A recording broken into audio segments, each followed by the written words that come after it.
Declaration of Independence in Congress, July the 4th, 1776, the unanimous declaration of 13 United States of America. When in the course of human events it becomes necessary for one people to dissolve the political bands which have connected them with another, and to assume among the powers of the earth the separate and equal station to which the laws of nature and of nature's God entitle them, a decent respect to the opinions of mankind requires that they should declare the cause which impelled them to the separation. We hold these truths to be self-evident, that all men are created equal, that they are endowed by their Creator with certain unalienable rights, that among these rights are life, liberty, and the pursuit of happiness, that to secure these rights, governments are instituted among men, deriving their just powers from the consent of the governed, that whenever any form of government becomes destructive of these ends, it is the right of the people to alter or abolish it, and to institute new government, laying its foundations on such principles, and organizing its powers in such form, as to them shall seem most likely to affect their safety and happiness. Prudence indeed will dictate that governments long established should not be changed for light and transient reasons.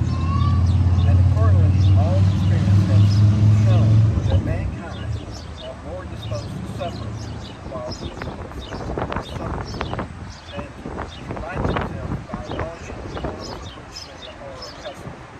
But when the long train of diseases and usurpations, pursuing invariably the same objects, defenses, and designs, produce them under absolute deficit, it is their right, it is their duty to throw off such government and to provide new guards for their future security. Such has been the patient suffering of these colonies, and such is now the necessity which constrains them to alter their former systems of government. The history of the present King of Great Britain is a history of repeated injury and usurpation, and having in the great object the establishment of an absolute tyranny over these states. To prove this, let facts be submitted to a candidate. He has refused his assent to laws, the most wholesome and necessary for the public good. He has forbidden his governors to pass laws of immediate and pressing importance, unless suspended in their operation till his assent should be obtained. And when so suspended, he has utterly neglected to attend to them. He has refused to pass other laws for the accommodation of large districts of people, unless those people would relinquish the right of representation in the legislature, a right inestimable to them and formidable to tyrants only. He has called together legislative bodies in places unusual, uncomfortable, and distant from the depository of their public records, for the sole purpose of fatiguing them into compliance with his measures. He has dissolved representative houses repeatedly, refusing with manly firmness his invasions on the rights of the people. He has refused for a long time, after such dissolutions, to cause others to be elected, whereby the legislative powers, incapable of annihilation, have returned to the people at large for their exercise. The state remaining in the meantime exposed to all the dangers of invasion from without and convulsions within. He has endeavored to prevent the population of these states, for that purpose obstructing the laws for naturalization of foreigners, refusing to pass others to encourage their migrations hither, and raising the conditions of new appropriations of lands. He has obstructed the administration of justice by refusing his assent to laws for establishing judiciary powers. He has made judges dependent on his will alone for the tenure of their offices and the amount and payment of their salaries. He has erected a multitude of new offices and sent hither swarms of officers to harass our people and eat out their substance.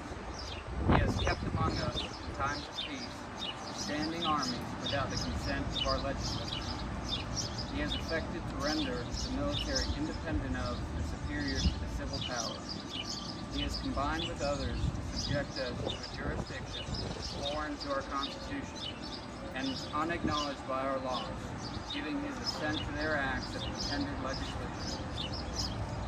For quartering large bodies of armed troops among us, protecting them by a mock trial for punishment for any murders which they should commit on the inhabitants of the states, for cutting off our trade with all parts of the world, for imposing taxes on us without our consent, for depriving us, in many cases, of the benefit of a trial by jury, for transporting us beyond seas to be tried for intended offenses, for abolishing the free system of English laws in a neighboring province, establishing therein an arbitrary government and enlarging its boundaries so as to render it as once an example and fit instrument for introducing the same absolute rule into these colonies, for taking away our charters, abolishing our most valuable laws, and altering fundamentally the forms of our governments, for suspending our legislatures and declaring themselves vested with the powers to legislate for all of us in all cases whatsoever. He has advocated government here by declaring us out of his protection and waging war against us. He has plundered our seas, ravaged our coast, burned our towns, and destroyed the lives of our people. He is at this time transporting large armies of foreign mercenaries to complete the work of death, desolation, and tyranny already begun, with the circumstances of cruelty and perfidy scarcely paralleled in the most barbarous ages, and totally unworthy the head of a civilized nation. He has constrained our fellow citizens taken captive on the high seas to bear arms against their country, to become the executioners of their friends and brethren, or to fall themselves by their hands. He has excited domestic insurrections against us. He has endeavored to bring the inhabitants of our frontiers, the merciless Indian savages, whose known rule of warfare is the undistinguished destruction of all ages, sexes, and conditions. In every stage of these oppressions, we have petitioned for redress in the most humble terms. Our repeated petitions have been answered only by repeated injury. A prince, whose character is thus marked by every act which may define a tyrant, is unfit to be the ruler of a free people. Nor have we been wanting in attentions to our British brethren. We have warned them from time to time of attempts by their legislature to extend an unwarrantable jurisdiction over us. We have reminded them of the circumstances of our immigration and settlement here. We have appealed to their native justice and magnanimity, and we have conjured them by the ties our common kindred to disavow their usurpations, which could inevitably interrupt our connections and correspondence. They too have been deaf to the voice of justice and consanguinity. We must therefore acquiesce in necessity, which denounces our separation, and hold them as we hold the rest of mankind, enemies in war, in peace, friends. We, therefore, the representatives of the United States of America, in General Congress assembled, appealing to the Supreme Judge of the Board for the rectitude of our intentions, do, in the name and by the authority of the good people of these colonies, solemnly publish and declare that these United Colonies are, and as right, ought to be free and independent states, that they are absolved from all allegiance to the British Crown, and all political connection with the United States of Great Britain is and ought to be totally dissolved, and that as free and independent states, they have full power to levy war, conclude peace, contract alliances, establish commerce, and to do all other acts and things which independent states may have right to do. For the support of this declaration, with a firm alliance and the protection of divine providence, we mutually pledge to each other our lives, our fortunes, and our sacred honor. Ladies and gentlemen, thank you for joining us. We have the winds of liberty blowing through our hair here this morning. And please join us in singing God Bless America.